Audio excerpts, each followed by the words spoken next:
자, 그러면 부동산 공법이 이제 어떤 특징을 갖는가 하는 것까지 공부를 했습니다. 그러면 공법을 공부할 때 공법을 어떻게 공부를 해야 되냐?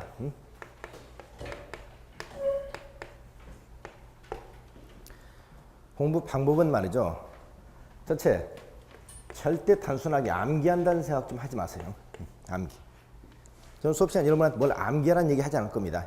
어떤 공법 시간 무슨 3,000개를 암기해야 된다. 뭐 이렇게 얘기하는 사람도 있는데 이건 어떻게 우리 머리가 한계가 있지 어떻게 전부 다 암기를 해. 그리고 가장 부질없는 것이 이해도 안 되면서 무조건 머릿속에 암기만 하는 거. 그렇죠? 이게 가장 부질없는 거잖아요.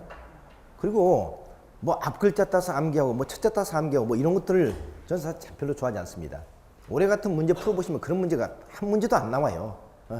그래서 뭐 사실 뭐 어떻게 뭐 좀 유치한 방법인데 무슨 앞글자 따서 이상하게 암기하고 말. 물론 그게 암기가 좀 도움이 될 수는 있을지 모르지만 그렇게 암기하면 생각을 안 해요. 생각을. 그래서 저는 수업 시간에 절대 뭘 암기하는 얘기 하지 않을 거예요. 그래서 수업 시간에 절대 암기하지 마시고 중요한 것은 항상 이해 중심으로 공부를 하셔야 됩니다. 이해 중심으로. 이해 중심으로 공부를 한다는 것은 어떻게 해야 되냐? 첫째 어떤 제도가 나면 그 제도가 왜 나왔는가 하는 것. 배경이 있죠. 배경. 이 제도 왜 필요한가? 이 제도에 왜 필요한, 어떻게 해서 나오게 된 제도인가? 이 배경을 잘 아셔야 돼요. 그래 이 제도가 나온 이유라든가 배경을 알아야만이 내용이 정확하게 이용이 됩니다. 그래서 배경을 하고 그 다음에 이제 그 내용을 정확하게 이해하고 세 번째는 가장 중요하게 저는 이걸 강조해요. 뭐라고요? 필이 와야 돼. 필. 네. 무슨 말이다? 아 이게 이런 제도였구나. 이거 참 좋은 제도다. 그게 이런 아쉬움이 있구나. 마지막 이 필이 꼭 있어야 하는데 우리는 지금까지 공부하시는 사람들 내용을 보면 안 받을 뻔해요. 배경 이런 거 생각도 안 해. 필 이런 거 없어. 뭐만 가지고? 내용만 가지고 죽자 살자 암기하잖아요. 그렇죠? 그러니까 재미가 있어? 이게 왜 나온지도 모르고 이게 왜 필요한지도 이게 어떻게 써먹는지도 모르고 내용만 막 공부만 지구단위의 쥐들 일을 내려 공부하는데 지구단위 왜 필요한지도 어디에 써먹는지도 이거 모른다 이 말이에요. 그렇죠? 그러면 공부가 딱딱하고 어렵고 공법은 어떻으면 힘들다 이런 생각들을 많이 하게 되는 겁니다. 그럴 수밖에 없는 이유가 있어요. 그럴 수밖에 없는 이유가 왜냐하면 이 공법이라는 과목이 아까 하나 범위가 아니라고 그랬죠. 대한민국에서 6개 과목을 갖다 전부 다 강의하는 것은 대학이 없습니다. 대학이 없어요. 뭐 우리가 뭐 한양대나 건국대 같은 경우도 부동산학과 있으면 거기서 어때? 뭐 부동산학과에서는 국토개법이라든가 몇 개 법률만 다루고 또 어떤 건축학과는 건축법만 다루고 그러지 이 농지법까지 전체 6개 법을 다 다루는 대학이 없다고요. 대한민국에. 그리고 민법하고 공법은 좀 달라요. 민법 같은 과목은 어떻습니까? 법학을 전공했으면 누구나 민법을 강의할 수가 있어요. 그렇죠? 근데 공법은 아니야. 공법은 실제로 어떻습니까? 우리나라에서 이 공법을 전공하고 공법을 갖다 강의하는 사람이 제가 알기로는 없습니다. 거의. 한두 사람 빼놓고는. 그러니까 대부분 사람들이 공법을 갖다 강의하는 사람들이 그냥 어떻습니까? 전에 뭐 공인 중에서 합격해가지고 좀 공부하다가 공법 강의하는 사람도 있고, 그렇죠? 또 뭐 대부분 이제 하다 보니까 공법의 전공자들이 때문에 이거 몰라요. 이 제도 왜 나온지 역사를 모른다니까요. 역사를 모르고 교재 나오면 교재 내용만 가지고 열심히 공부하다 보니까 남의 강의를 이렇게 따가지고 강의를 갖다 이렇게 하기 시작하거든요. 그러다 보니까 내용이 이런 걸 전혀 모르기 때문에 내용만 가지고 열심히 할 수밖에 없는 겁니다. 실제로. 다행히 뭐 제 얘기입니다만 저는 공법을 석사박사는 전부 다 전공을 했고 그래서 대한민국 공법 책은 제가 다 썼다 해도 과언이 아니에요. 실제로. 왜냐하면 제가 아시는 박물관에서 제가 2000년부터 2012년까지 12년 동안 공법 박물학 책을 제가 썼거든요. 혼자서. 다섯 일체 손 안 대고. 그러면 박물관에서 책이 나오면 대부분 그 교재들과 대부분 이렇게 짜집게 합니다. 그렇죠? 그리고 지금 실제 공법 강의하는 사람이 한 반 이상은 제 제자들이야. 실제로. 주변에서 강의하는 사람들. 그렇죠? 그렇기 때문에 사실상 저한테 강의 듣고 제 강의를 이렇게 해가지고 하는 사람들 대부분 강의하고 책도 그렇기 때문에 책도 진행이 나면 거의 비슷하고 강의도 이제 비슷비슷해지고 요즘은 강의도 그러니까 누가 뭐 잘하고 못하고 아니고 강의도 인터넷 통해서 참 이렇게 모방하잖아요. 그러니까 실제로 어떻습니까? 이렇게 돼버렸어요. 그러다 보니까 그런 강의를 하는 사람들이 거기까지는 좋은데 따라가지 하는 건 좋은데 대부분 저는 이렇게 설명해서 처음부터 체계적으로 공부하는데 다음에 강의할 때는 요거 빼고 내용만 가지고 첫 글자 따가지고 암기하시면 하시고 이렇게 이제 강의를 이렇게 대부분 많이 한다고요. 그렇게 해서 물론 이제 하나의 먹고 사는 방법은 되겠습니다만 별로 바람직한 방법은 아니에요. 다행히 저는 여러분이 그렇게 강의하지 않을 겁니다. 저는 정석대로 지금까지 전 정석을 꼭 고집을 해요. 고집을 하기 때문에 저는 이런 식으로 강의를 할 거고 그래서 여러분이 강의를 하면서 공법을 갖다 제대로 좀 공부하고 그 다음에 공법을 좀 즐기면서 공부할 수 있도록 좀 그렇게 했으면 좋겠어요. 그래서 항상 암기보다는 이런 중심으로 공부를 하면 좋겠다. 그러면 공법을 여러분 좋아해야 되는데 제가 공법을 말이죠. 가장 잘하는 방법이 있습니다. 그 방법은 뭐냐? 공법을 주어하면 돼요. 그렇죠? 제가 자주 쓰는 예지 중에서 이런 얘기 했어요.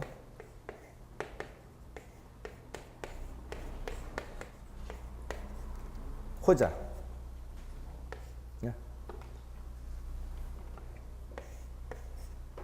호자, 호자. 개집 여자, 호자 어떻게 쓰죠? 개집 여자, 내자자. 호자 이렇게 쓰죠. 호자. 그 다음에 호자는 불여 낙자, 들려 낙자라서 낙자 이런 표현을 써요. 아무리 잘 아는 사람이 그것을 좋아하는 사람을 따라가지 못한다는 거예요. 또 아무리 그것을 좋아하는 사람도 그것을 즐기는 사람을 따라가지 못한다는 얘기입니다. 그러니까 공법을 잘하는 방법은 간단해요. 억지로 하려고 하지 말고 뭐라? 좋아하면 되고 억지로 좋아하려고 하지 말고 그걸 즐기면 되는 거예요. 즐기면. 공법을 즐기면 된다고요.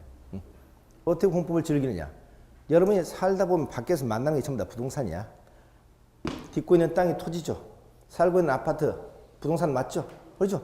전부 부동산이야. 자꾸 부동산 쪽으로 생각하고 부동산적인 마인드를 가지시면 돼요. 마인드. 자꾸 이렇게 생각하고 그러면 공법이 굉장히 재밌고 그 다음에 공법이 어떻습니까? 여러분이 그렇게 피부에 와닿았는데 억지로 시험 과목에 대해서 생각하고 자꾸 이렇게 암기하려고 그러니까 이런 공법이 어려운 거예요. 그래서 공법을 갖다 자꾸 이렇게 즐기고 공법을 좋아하고 그러다 보면 실제 공법이 대단히 재밌습니다. 그래서 여러분이 항상 공법을 갖다 억지로 하려고 하지 말고 이렇게 즐기면서 공법을 이렇게 했으면 좋겠다는 거죠. 그래서 공법을 여러분 즐기려면 기본적으로 몇 가지 해야 될 작업이 있어요. 기초 작업이. 이번 11월, 12월가 이제 기초 입문과정이기 때문에 여러분 기간 동안에 우선 공법을 좀 좋아하기 위해서는 제일 먼저 어떤 책을 하나 좀 선정해서 읽는 게 좋아요. 부동산과 관련된 책들. 다시 말해서 우리가 서점에 가면 말이죠. 이 재테크와 관련된 책들이 많이 나와 있습니다. 토지와 관련된 책들, 뭐 토지, 그러면 재테크 이런 책들이 많이 나와 있는데 책들 이렇게 어렵지 않게 재밌게 쓰여 있어요. 책들이. 그래서 책을 읽어보면 재미도 있고 왜 이런 게 좋냐. 여러분 어떤 일을 할 때는 내가 이 일을 꼭 하겠다는 어떤 목적의식이 있어야 되고 그 목적의식을 갖기 위해서는 강한 동기부여를 받아야 돼. 내가 꼭 지금 하고 싶다. 내가 공인주를 꼭 하고 싶다. 나는 토지 전문가가 되고 싶다. 어떤 강한 모티브가 있어야 된다고요. 이 모티브를 제공하는 이런 좋은 책들을 한번 읽어보면 나도 좀 부자가 꼭 좀 되고 싶다. 토지에 대한 1인자가 되고 싶다. 이런 생각이 들 겁니다. 그래서 이런 책들을 갖다 이번 11월, 12월 달 한 권 정도 읽어보는 게 좋겠다. 책은 이제 선정은 조금 이따 해드릴게요. 그리고 두 번째는 여러분 앞으로 말이죠. 이 경제신문 있죠? 경제신문. 요거 하나씩은 좀 꼭 보는 게 좋아요. 이 서점가에 가면 말이죠. 제가 이제 소개전의 책 중에서 강남 부자들의 얘기라는 책이 있습니다. 강남 부자들에게. 서울의 강남 사람들이 어떻게 해서 부자가 됐는가 이걸 갖다 분석해서 쓴 책이야. 그건 이제 여성 신문 기자 두 사람이 말이죠. 강남 사람들을 분석해서 쓰기 시작했는데 왜 그걸 분석하기 시작이 되냐. 좀 아까 그 나쁜 이미지. 강남 사람들 하면 어떻습니까? 돈 많은 사람들, 졸부, 부모님을 잘 만나서 상속을 많이 받아서 그래서 뭐 오렌지죠. 돈 팍팍 쓰고 다녀서 이런 어떤 나쁜 인식이 있었습니다. 그래서 강남 사람들 도대체 어떻게 살까? 이게 궁금해가지고 여성 신문 기자 두 사람이 6개월 동안 집중 밀착 취재해가지고 쓴 책이야. 같이 사우나도 가고 같이 운동도 하고 이렇게 하면서 그 강남 사람 특징을. 그런데 그 책의 결론 부분에 가면 결론 부분에 아주 정반대로 나옵니다. 어떻게 나오느냐? 내가 지금까지 알고 있었던 것이 잘못된 생각이었다. 그 사람들은 반드시 부자가 될 만한 충분한 이유가 있더라. 이유가 있더라. 이게 결론이에요. 그래서 그 사람들의 특징을 한 10가지 정도를 쭉 써놨는데 첫 번째 특징이 뭐가 있느냐. 그 사람들은 1년에 적어도 경제신문 하나씩은 다 보더라. 이게 첫 번째 특징이야. 부자로 사는 사람들은 경제신문 하나씩은 다 보더라. 여러분 경제신문 보나요? 안 보잖아요. 그렇죠? 근데 앞으로라도 집에서 경제신문을 보세요. 여러분이 스포츠 신문을 즐겨보면 여러분 아이들도 스포츠 신문을 주로 볼 겁니다. 그렇죠? 여러분 경제신문을 주로 보면 나중에 아이들은 경제신문을 자주 보게 돼요. 그럼 아이들도 자꾸 경제적으로 또 생각하게 되고 뭔가 이게 인식을 같이 하게 됩니다. 네. 그러니까 자꾸 어떻게 보면 우리 인생은 여기서 끝나는지도 모르잖아요. 이제 어떤 이제 좀 아쉬운 얘기자면 후세들이라든가 아이들이라든가 이런 사람들을 위해서 우리가 열심히 사는지도 모르잖아요. 그러면 그 애들한테도 좋은 영향을 미쳐야 될 거 아닙니까?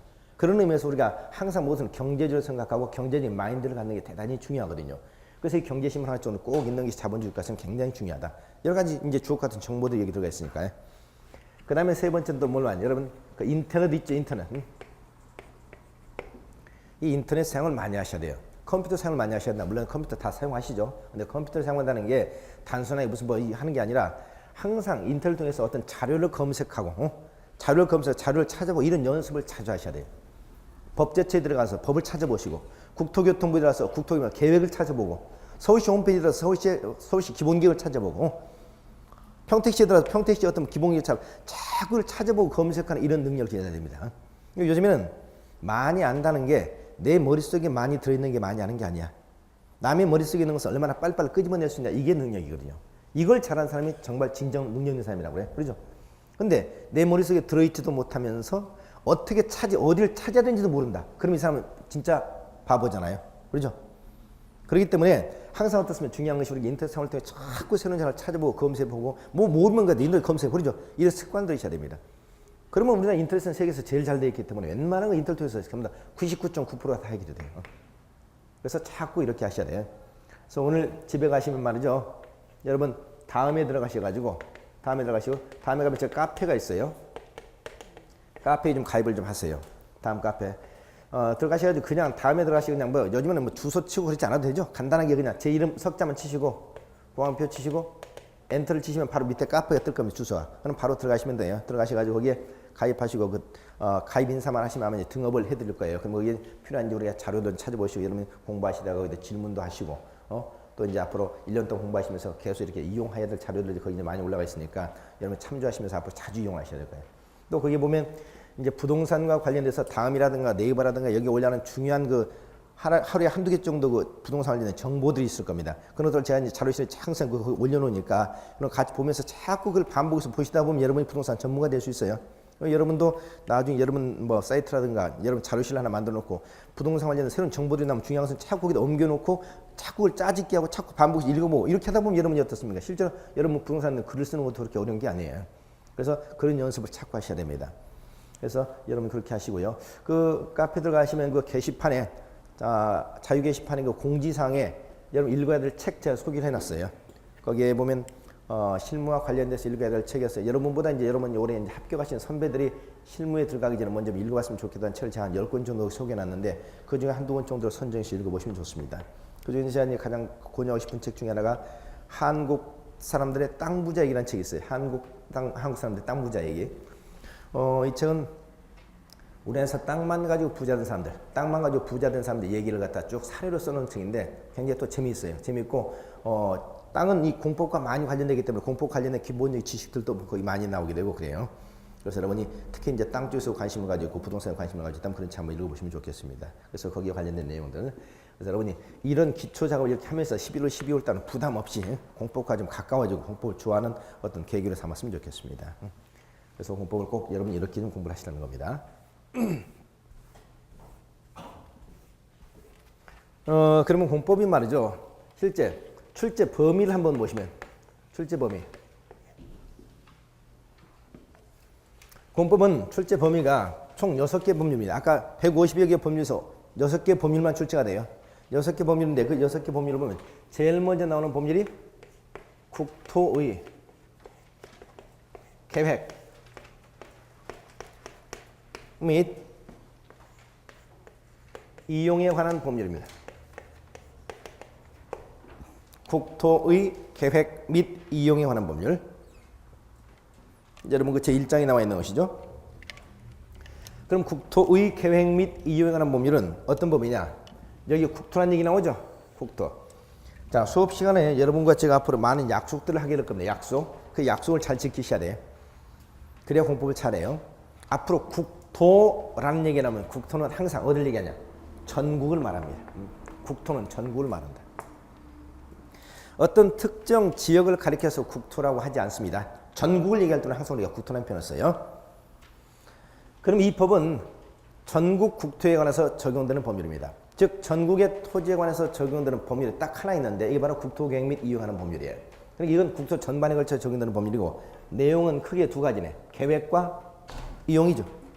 계획과 이용. 그럼 이건 국토 전반에 걸쳐서 적용되는 법률이고 국토에 관한 계획과 이용이라는 두 가지 파트로 나눠진다. 이 계획이 바로 뭐냐? 이 계획이 아까 뭐야? 행정계획입니다. 행정계획. 즉 여기서 행정계획이라고 하는 것은 아까 공법에서 무슨 계획이 나온다 그랬죠? 이 많은 계획들을 갖다 이 국토계획법에서 서두에서 앞으로 계획을 다루게 돼요. 그래서 국토관에서 어떤 계획을 수립해 놓고 그다음 이용. 이건 뭐냐? 이용이라고 해서 우리가 토지의 부적절한 거래, 투기적 거래를 막기 위해서 토지를 적절하게 이용하자 하는 이용과 관련된 내용인데 여기서 토지, 거래, 허가제도가 나오겠네요. 허가제. 자, 그래서 이 법은 국토 전반에 걸쳐서 적용되는 법률이고요. 내용은 크게 계획 파트하고 이용 파트 두 가지로 나눠진다. 이 법에서 총 12문제가 출제됩니다. 12문제. 우리 국토교과서 출제 범위를 정해놨어요. 그 12문제 중에서 이 계획 파트에서 10문제 출제되고요. 이용 파트에서 2문제가 출제돼요. 그래서 국토계획 및 이용하는 총 12문제가 출제된다. 12문제면 비중이 굉장히 높죠? 거의 30%죠. 그럼 앞으로 이 법을 얘기할 때는 너무 길죠? 길기 때문에 간단히 줄여서 우리가 앞으로 국토계획법, 국토계획법 이렇게 얘기할 겁니다. 국토계획법. 이 국토계획법 총 12문제가 출제된다. 그 다음에 두 번째 나오는 법률이 도시개발법이라는 법입니다. 도시개발법. 도시개발법은 이건 6문제 출제되고 있는데요. 이건 뭐와 관련 문제야? 도시를 개발하는 절차, 신도시, 판교 신도시, 분당 신도시, 별내 신도시, 신도시를 개발할 때 그 신도시를 어떻게 개발할 것인가 그 절차를 정하고 있는 법이 바로 도시개발법입니다. 세 번째, 도시 및 주거, 환경, 정비법.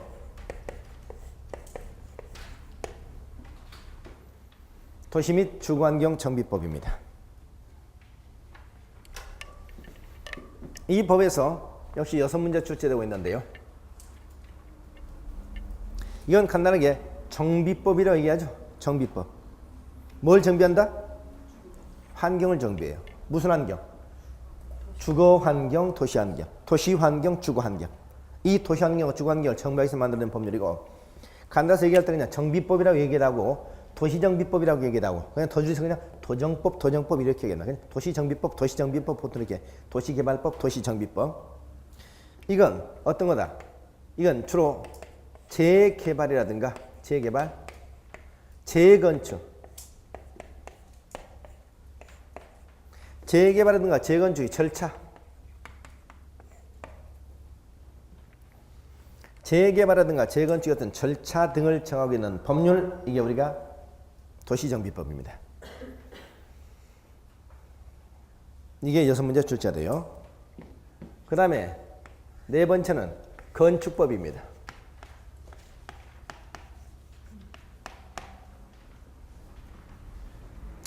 건축법은 이건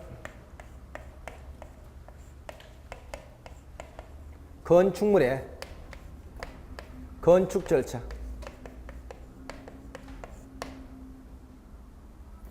건축물의 건축 절차를 정하고 있는 법률이에요. 이 법에서 7문제 출제됩니다. 그럼 여기서 여러분 건축물이 뭐죠? 건축물이면 여러분 상가도 건축물이죠. 공장도 건축물이죠. 주택도 건축물이죠. 그러면 상가라든가 공장이라든가 주택이라든가 이와 같은 모든 건축물 건축안의 일반법을 우리가 건축법이라고 얘기합니다. 그 다음 5번째 주택법이 있습니다. 주택법은 이건 우리가 주택 건설 절차,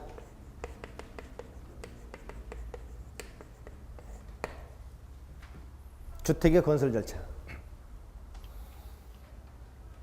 이 법에서 역시 7문제 출제돼요. 여기서 주택이란 건 또 뭐냐? 주택은 여러분 건축물 맞나요? 주택은 건축물이죠. 그러면 주택을 무슨 법으로 건축할 수 있죠? 건축법으로 건축할 수 있죠. 그렇죠? 근데 주택법 가지고 상가 건축할 수 있어 없어요? 공장? 없죠. 그러면 건축법 가지고는 주택을 건축할 수가 있네. 주택법 가지고 주택 건축할 수 있네. 그러면 주택을 건설하는 경우는 두 가지가 있다는 겁니다. 건축법을 적용하는 경우하고 주택법을 적용하는 경우. 차이점이 뭐냐? 이 주택법상 주택은 항상 우리가 집단적 주택입니다. 집단적 주택. 여러분 집단적이라는 얘기는 뭐냐? 앞으로 말하죠. 우리가 주택은 단독주택, 공동주택 이렇게 나눠요. 단독주택은 여러분 호라는 표현을 씁니다. 몇 호, 몇 호, 몇 호라는 표현을 쓰고 공동주택은 세대라는 표현을 씁니다. 아파트, 연립, 다세대. 아파트, 연립, 다세대는 세대라는 표현을 써요. 단독주택은 한 번에 30호 이상. 공동주택은 30 세대 이상.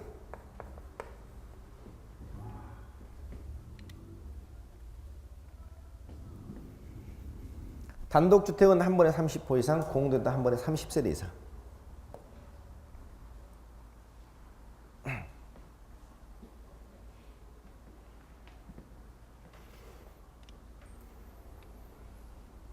이런 집단적 주택을 건설할 때 적용하는 법이 주택법입니다.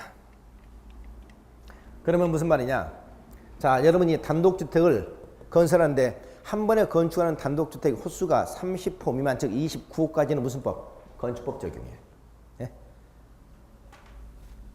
자, 아파트를 500세대, 1000세대 건설한다. 그럼 무슨 법? 주택법을 적용합니다. 여러분이 내가 땅을 사가지고 내가 살만한 내 단독주택, 전원주택 건축하고 싶다 이때 무슨 법? 건축법을 적용하게 되고, 그렇죠? 여러분이 연립주택을 건설해서 건축하는 건축업자야. 건축업자인데 연립주택을 딱 몇 호? 29세대. 29세대를 건축한다. 그럼 무슨 법? 건축법이야. 그럼 연립주택을 딱 30세대. 30세대까지는 건축법이네. 29세대까지 30세대를 건설한다. 그럼 무슨 법? 주택법을 적용해. 연립주택을 딱 30세대를 건축한다. 무슨 법? 주택법. 그러나 그런 경우는 있어 없어? 있겠어요 없겠어요? 생각해 보세요. 연립주택을 딱 30세대 건축해가지고 분양하겠다. 이런 게 있겠다 없겠다? 왜요? 네? 그런 경우는 좀 덜 떨인 경우지. 생각해 보세요. 30세대 건축하고 싶으면 하나를 빼서 얼마?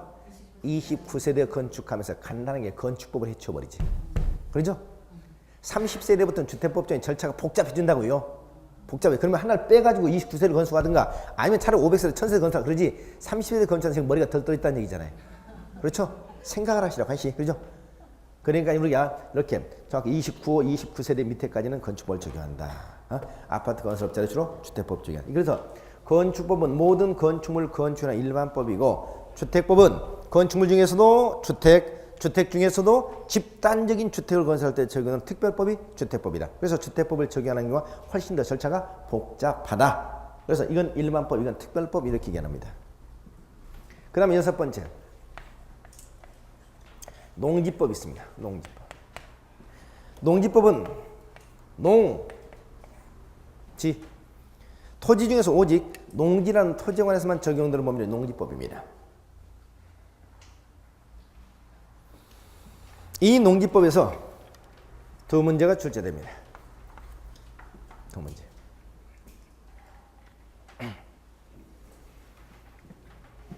자, 이게 우리가 총 출제 범위 6개 법률입니다. 아까 152개 법률에서 6개를 줄여준 거죠.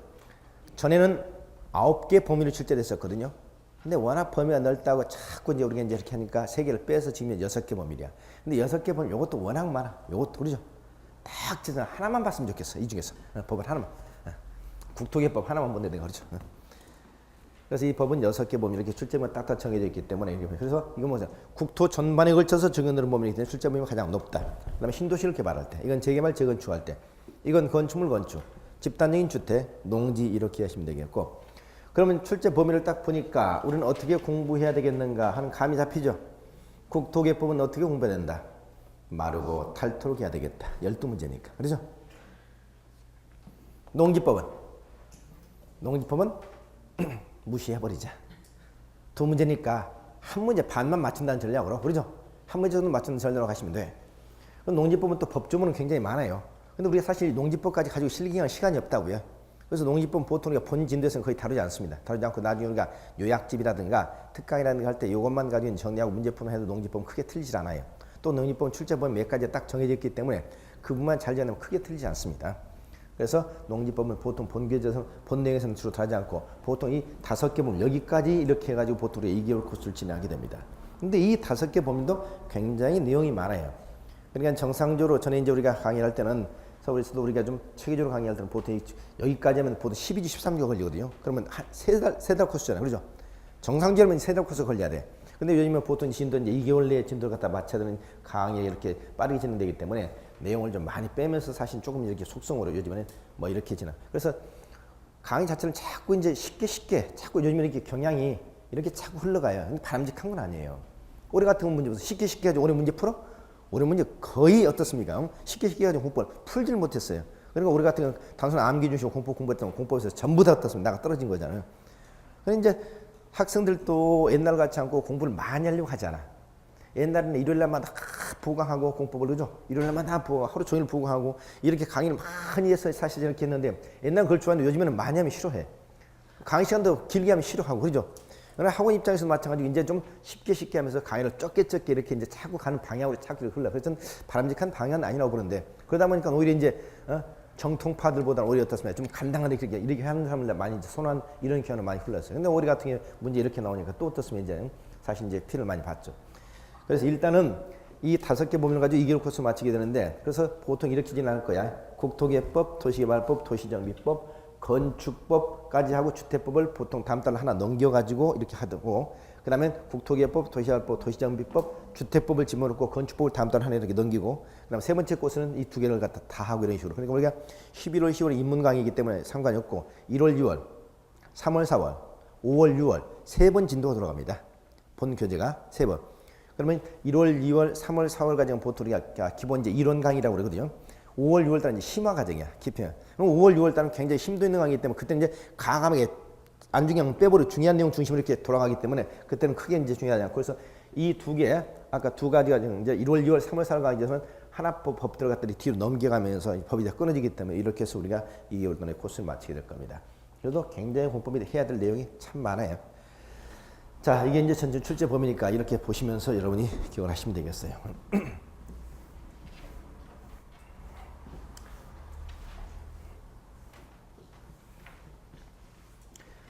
그 다음에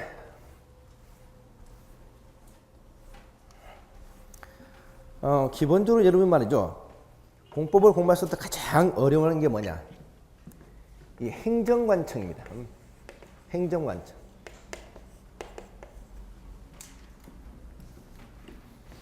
다시 말해서 공법 공부하면 시도지사, 시장구, 수구청 이게 참 많이 나오죠. 근데 시도지사, 시장구, 수 이것 때문에 스트레스를 엄청 많이 받아요. 그렇죠? 어떤 경우는 시도지사 한다, 어떤 시장구, 수구청장이 한다. 시도지사, 시장구, 수구만 친다면 이걸 다 암기해야 되니 해가지고 굉장히 신경 많습니다. 그래서 어떤 사람은 공법하면 시도지사, 시장구, 수구청장밖에 생각이 안 난다고 그래.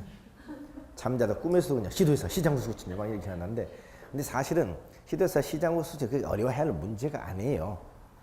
우리는 어떤 기본적인 것들 상식적인 것들을 그동안 너무 무시하고 살았어요.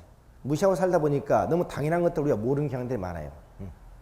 그게 이제 이 공법을 공부하면서 여러분 이제 어려워하는 겁니다.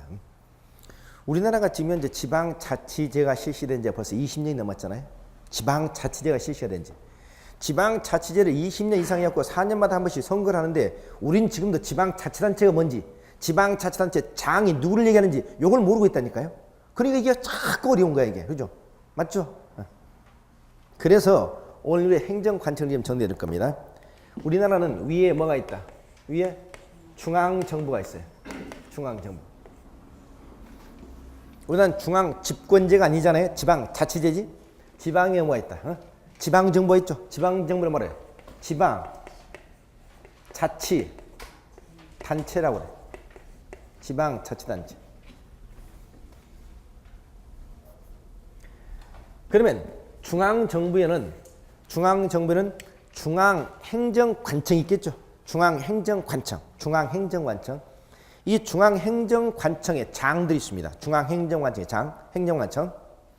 그 중앙행정관청의 장에 제일 위에 누가 있다? 대통령이 있죠. 그 밑에 누가 있다?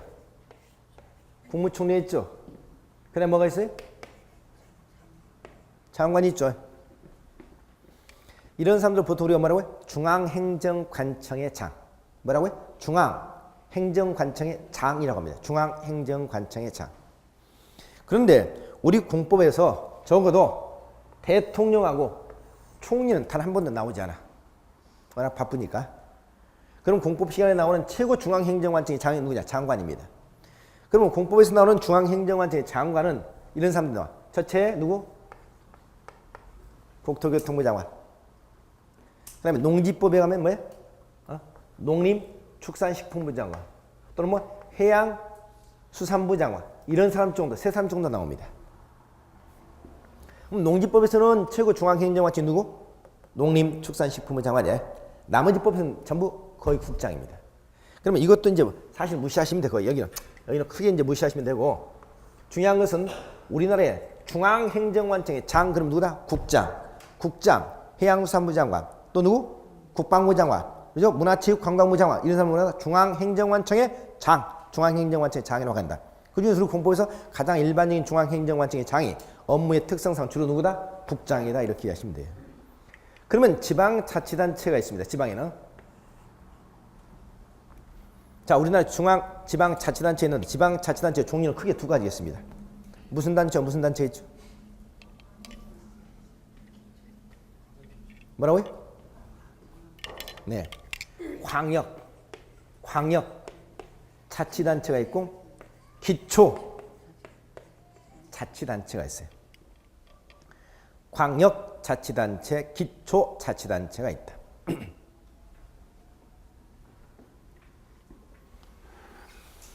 그러면 광역 자치단체, 기초 자치단체 있는데 광역 자치단체는 뭘 얘기하죠? 광역 자치단체? 뭘 광역 자치단체라고 그래? 뭘 기초 자치단체라고 그래?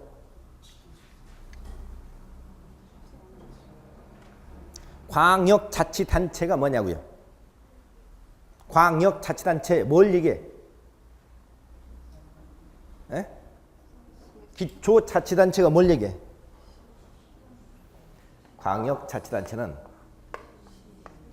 시도를 말하는 거예요. 기초자치단체는 시군구를 말하는 거예요.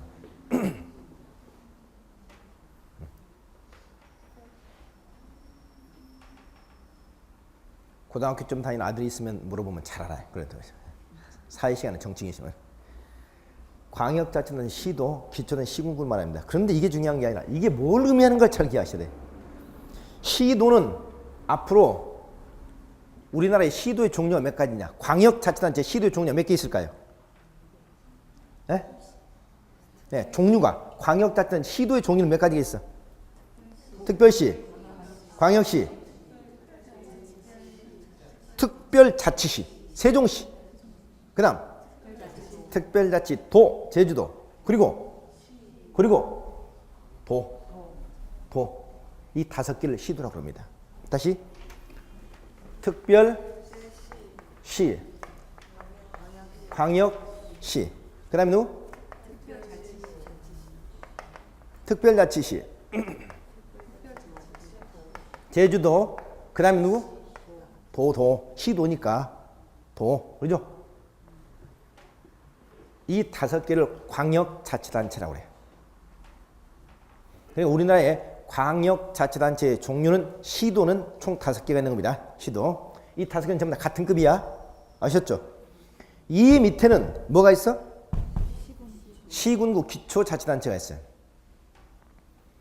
그럼 여기서 중요한 점이 이 시군구 의미를 또 정확하게 이해하시는데 여기서 구라고 그랬죠? 이 구는 어떤 구다?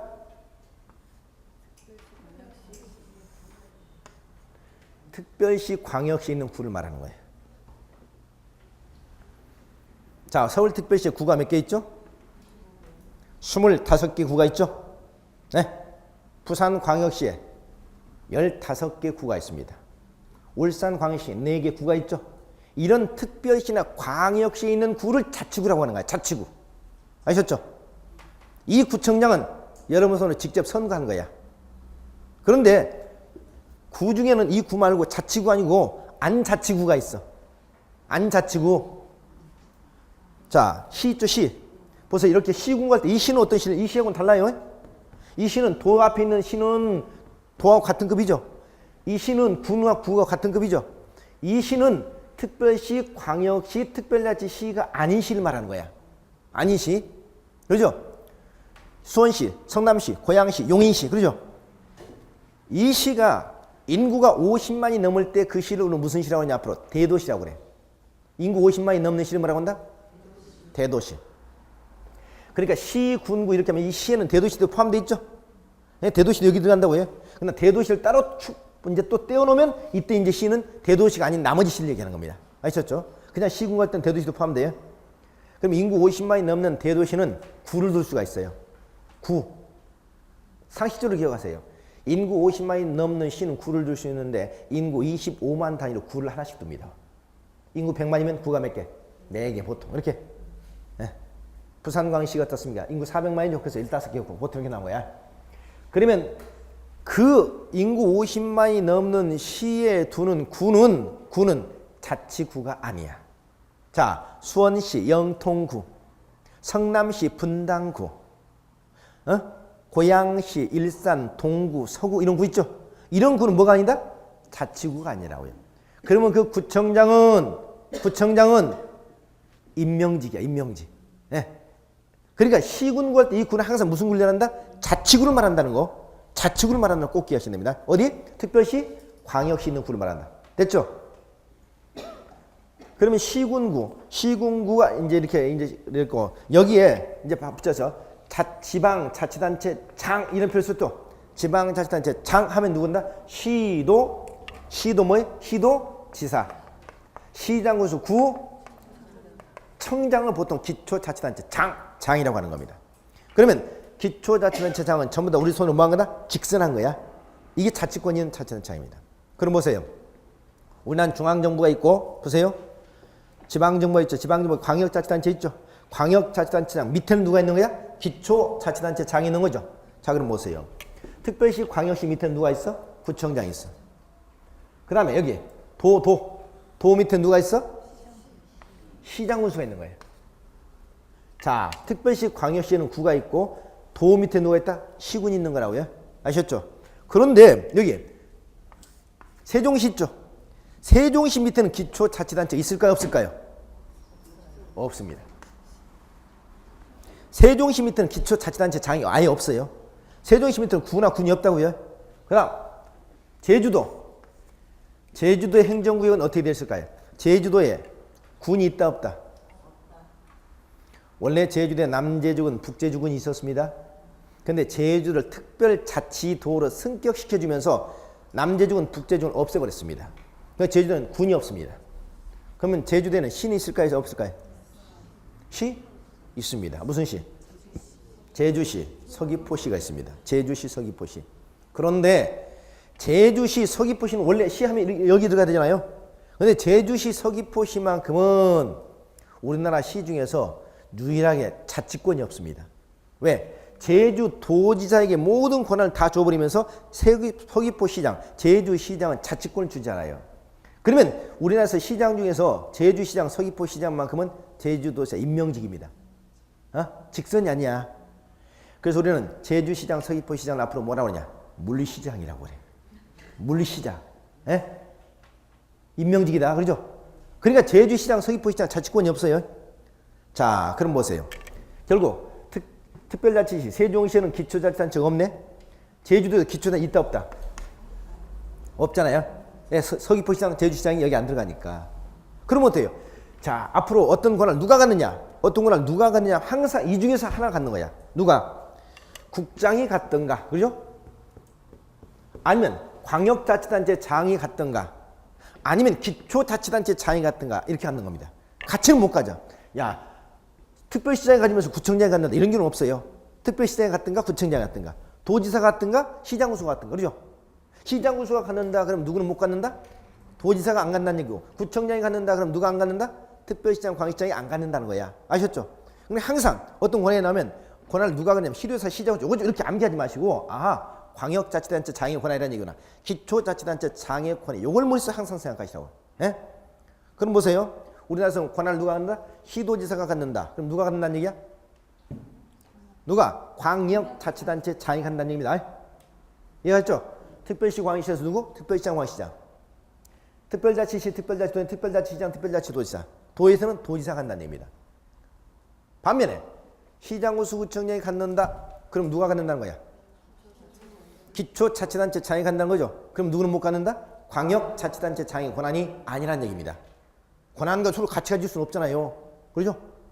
그러면 시장구 수구청장이 갖는다. 그럼 기초자치단체 장애 갖는다는 겁니다. 여기서 주의할 점. 시장구 수구청장, 기초자치단체 장애 어떤 권한을 갖는다. 그러면 어디가 문제 생겨? 기초자치단체 장애 없는 곳이 있잖아요. 어디? 세종시하고 제주도. 그럼 세종시하고 제주도는 권한자가 없다는 얘기잖아요. 그렇죠? 그래서 이때는 세종시장은 그냥 세종시장이, 제주도에서는 제주도에서 갖는 거야. 그러면 항상 시장구 수구청의 권한을 갖는다 할 때는 시장구 수구청 한편 또 뭘 붙여주냐? 특별자치 시장, 특별자치 도지사 여기다 집어넣는 겁니다. 네. 자, 시도지사가 갖는다. 그럼 여기 또 특별자치 들어갔죠? 이때도 들어가고 시장구 수구청이 갖는다 해도 여기도 들어가야 돼. 그렇죠? 그래서 항상 세종시하고 제주도에서는 언제나 세종시장, 제주도 거기 갖는다. 그렇죠? 세종시는 항상 누구? 세종시장. 제주도에서는 항상 누구? 제주도지사가 갖는다. 나머지에서는 문제가 되죠. 나머지에서는 광역자치단체장 누구? 시도지사 같은가 기초나 시장구 수구청이 남아요. 그래서 앞으로 항상 권한은 시도지사가 갖는다. 아니면 특별자치시장, 특별자치도지사, 시장구 수구청이 갖는다. 이렇게 얘기를 합니다. 그 다음에 여기서 우리가 아까 시에다가 대도시라는 얘기 따로 나면 대도시 인구 50만이 넘는 시를 대도시라고 얘기하고 이것도 기초자치단체죠. 대도시도. 그렇죠? 그래서 항상 어떤 권한자면 국장, 그 다음에 시도지사, 아니면 특별자치시장, 특별자치도지사, 시장수구청장 이렇게 행정관청의 위계질서를 머릿속에 딱 기억을 하고 있어야 돼. 그러면 그게 시장구수 어렵잖아요. 요거. 자, 이거 좀 잘 기억하시기 바랍니다. 행정관청.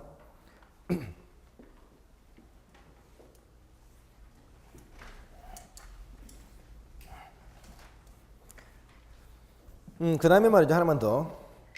우리 공법에서 우리가 용어정의상 말이죠. 앞으로 여러분 이 손실 보상이란 얘기하고 손해 배상이란 얘기를 자주 씁니다. 이 보상이란 얘기, 배상이란 얘기, 보상과 배상, 보상과 배상. 이걸 좀 잘 구별해서 쓰세요. 구별해서. 보상이나 배상이나 어떤 피해를 구제할 목적으로 돈을 준다는 거죠. 돈을 준다는 점에서는 같아요. 근데 보상과 배상은 어떻게 구분해서 쓰죠? 보상은 뭐고 배상은 뭡니까? 네?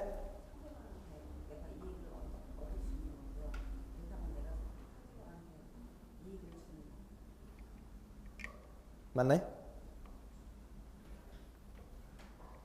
그런 뜻이 아니다. 둘 다 돈을 준다는 건 똑같은 거야. 피해를 구제하면 돈을 준다는 건 똑같은 거라고요. 돈을 주는데 보상은 이건 뭐야? 이건 정당한 행위. 이건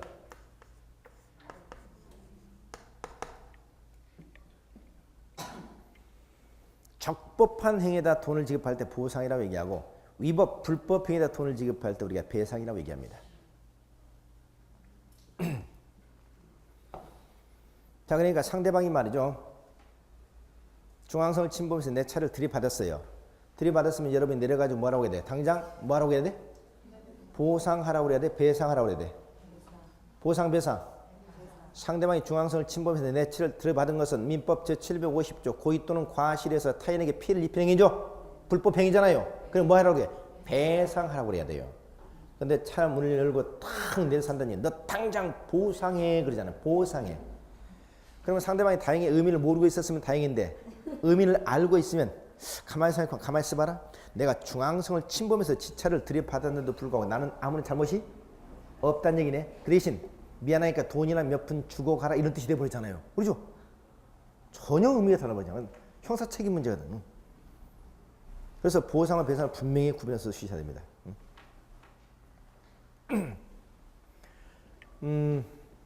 전에 어떤 방송 앵커가 말이죠.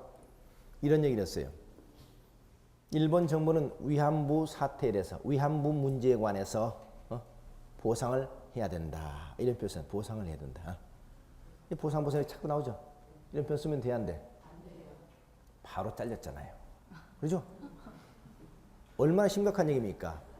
일본 정부는 위안부 사태 와서 정중하게 사과하고 공식 사과를 하고 손해를 배상해야 됩니다. 니들이 불법 행위를 했다 하는 것을 갖다 인정해야 되죠. 근데 보상을 해라는 건 뭐야? 일본 정부의 그 위안부 행위들이 전부 다 정당한 것이었다는 얘기잖아요. 그러면 누가 잘못했다는 거야? 끌려간 우리 할머니들이 잘못했다니 스스로 끌려간 거라는 얘기를 일본 정부의 입장 그대로 대변해버린 거잖아요. 그죠? 바로 잘려버렸어요. 그죠? 이게 아주 이렇게 중요한 문제입니다. 그래서 보상과 배상을 분명히 구별해서 앞으로 쓰셔야 됩니다. 요즘에 많이 나오는 문제, 뭐 어디 무슨 뭐 세월호 사건, 그죠? 방송 이렇게 보세요. 방송 가끔 나와서 어떻습니까? 뭐, 세월호 사건에서 뭐 보상 문제 해결됐냐? 지금도 자꾸 보상이 나오죠. 그런 사람들도 그다음 다 딸려야 돼 사실은, 그죠? 물론 일본 정부가 그렇게 심각한 문제 아니었기 때문에 안 잘리고 있는데 이 사람들은 어떻습니까? 세월호 사건이 당연하게 또 선정이라든가 많은 사람들 불법 행위에서 이뤘다는 이미 다 인정을 했잖아요. 근데 지금도 보상 자꾸 나와서 이렇게 뭐 게스트들이랑 이렇게 얘기하는데 보상이 아니고 배상이라고 분명 쓰셔야 된다고요. 하나 더 이왕 나왔으니까 여러분 뭐 이건 공법과 관련이 없지만 이 고소라는 거하고 고발 있죠. 이번에 뭐 신해철 사건 때 많이 나오는 얘기는 이 고소와 고발도 좀 꼭 구분해서 쓰셔야 됩니다. 이건 뭐죠? 상대방의 잘못을 처벌해달라고 형사기관에다가 이제 요구하는 행위죠. 요구하는 행위인데 고소는 누가 하는 거? 고소는 피해 당사자가 하는 시 고소고요. 고발은 관계없는 제 3자가 하는 게 고발이야. 고소 고발. 친구하고 싸웠어요. 친구한테 싸워가지고 친구한테 몇 대를 맞았더니 이빨이 한 2개 나갔어. 그럼 맞은 친구가 이놈의 자식 뭐라고? 당장 고발해버릴 거야 그러잖아요. 고발해버릴 거야. 그럼 편 맞이 틀려요? 틀렸죠. 정신을 똑바로 차리고 뭐라고 돼? 고소할 거야 그래야 되는데 고발할 거야 이렇게 얘기하잖아요. 그러면 때리는 그 친구가 이런 무식하고 몇 대 더 때려버리죠. 네. 집에 와가지고 아버지한테 나 아버지 몇 대 맞았습니다. 그러니까 아버지 말하고 걱정하지 마라. 내가 가서 고소하고 올 테니까. 맞아요 틀려요? 이때는 고발할 테니까. 그렇죠? 이렇게 얘기하지. 그렇죠? 시민단체가 고발한다 하지 고소라고 하지 않죠. 그렇죠? 자 이렇게 해서 이것도 좀 표현을 좀 잘 구별해서 앞으로 쓰시기 바랍니다. 자 이렇게 해서 기본적인 우리가 용어정의가 끝났습니다. 용어정의. 여기까지 하고 그 다음에 이제 236쪽 보면 국토개혁 및 위관한 법률 나오죠. 용어정의 나오는데 자 잠시 쉬었다가 좀 진행하도록 하죠.